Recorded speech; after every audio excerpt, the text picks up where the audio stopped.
Vida de Santo Antônio de Pádua.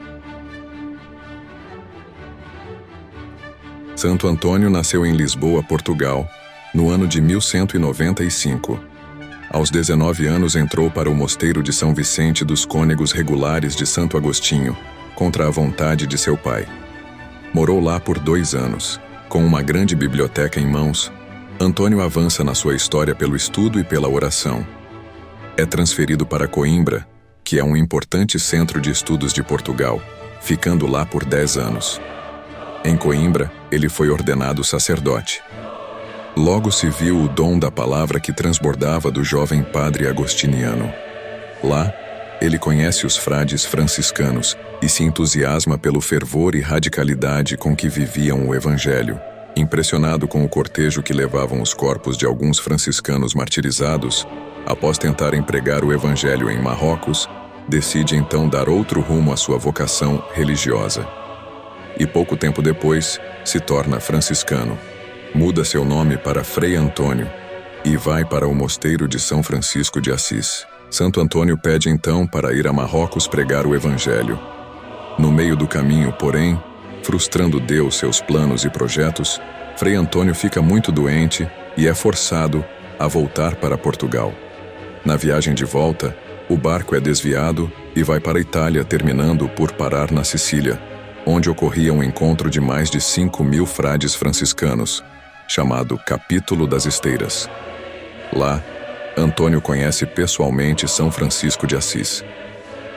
A mão de Deus o tinha guiado por caminhos diferentes. Após conhecer São Francisco, Frei Antônio passa 15 meses como eremita no Monte Paolo. São Francisco enxerga os dons que Deus deu a ele, chama a Frei Antônio de meu bispo e o encarrega da formação teológica dos irmãos do mosteiro. No capítulo geral da Ordem dos Franciscanos, ele é enviado a Roma para tratar de assuntos da ordem com o Papa Gregório IX, que fica impressionado com sua inteligência e eloquência e o chama de Arca do Testamento. De fato, Santo Antônio tinha fama de conhecer as Sagradas Escrituras de cor e um profundo amor à Palavra de Deus. Tinha uma força irresistível com as palavras, e por isso, São Francisco o nomeou como o primeiro leitor de teologia da ordem. Tornou-se o primeiro grande teólogo franciscano, mandado por São Francisco a ensinar seus alunos e pregar ainda melhor.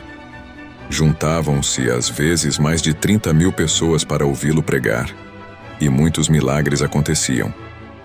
Pregou aos grandes e aos pequenos, ao colégio cardinalício e aos hereges e judeus. Sua pregação, que acompanhava sua vida santa e seus milagres, era tão eficaz que multidões se convertiam à fé. Refutava tão bem os infiéis, com palavras e atos, que ficou conhecido como o martelo dos hereges. Após a morte de São Francisco, ele foi enviado a Roma para apresentar ao Papa a regra da Ordem de São Francisco. Santo Antônio realizou incontáveis milagres ainda em vida. Sua pregação, enérgica e ao mesmo tempo cheia de mansidão e verdade, convertia os corações mais pecadores e endurecidos. Durante suas pregações nas praças e igrejas, curou muitos cegos, surdos, coxos e muitos doentes ficavam curados. Redigiu os sermões, tratados sobre a Quaresma e os Evangelhos, que estão impressos em 2 grandes volumes de sua obra.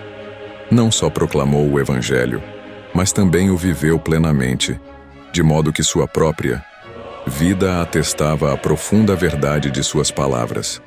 Sua eloquência não era pela força das palavras, mas pelo poder da verdade e do Espírito Santo. Por isso, e pelo seu desejo de martírio, foi proclamado doutor da Igreja e confessor, no ano de 1946, pelo Papa Pio XII. Certa vez, Santo Antônio foi pregar numa cidade, mas ninguém o queria escutar. Então, Santo Antônio pregou aos peixes num rio próximo, que subiram em espantosa quantidade até a superfície para ouvi-lo. Bendito seja o Deus eterno, pois peixes da água honram-no mais do que pessoas que negam sua doutrina. Os animais irracionais escutam mais prontamente a palavra de Deus do que a humanidade sem fé, exclamou o santo. Santo Antônio, durante uma pregação na cidade de Rimini, Itália, viu-se envolvido em uma disputa com um judeu que negava a presença real de Jesus na Eucaristia, que, no auge de sua arrogância, desafiou o santo, que prontamente aceitou o desafio. Não acredito que a hóstia seja o corpo de Cristo, mas quero desafiar-te, ó frade. Se a minha mula se ajoelhar diante da hóstia, então acreditarei. Desafio aceito. Santo Antônio retirou-se para o convento e durante aqueles dias dirigiu-se ao Senhor, com orações, jejuns e sacrifícios. No dia estabelecido, o santo se apresentou com o Santíssimo Sacramento.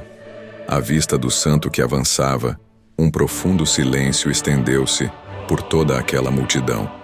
Então Antônio, em voz alta, ordenou à mula: em nome do teu Criador, que trago vivo, verdadeiro, real e substancial nas minhas mãos.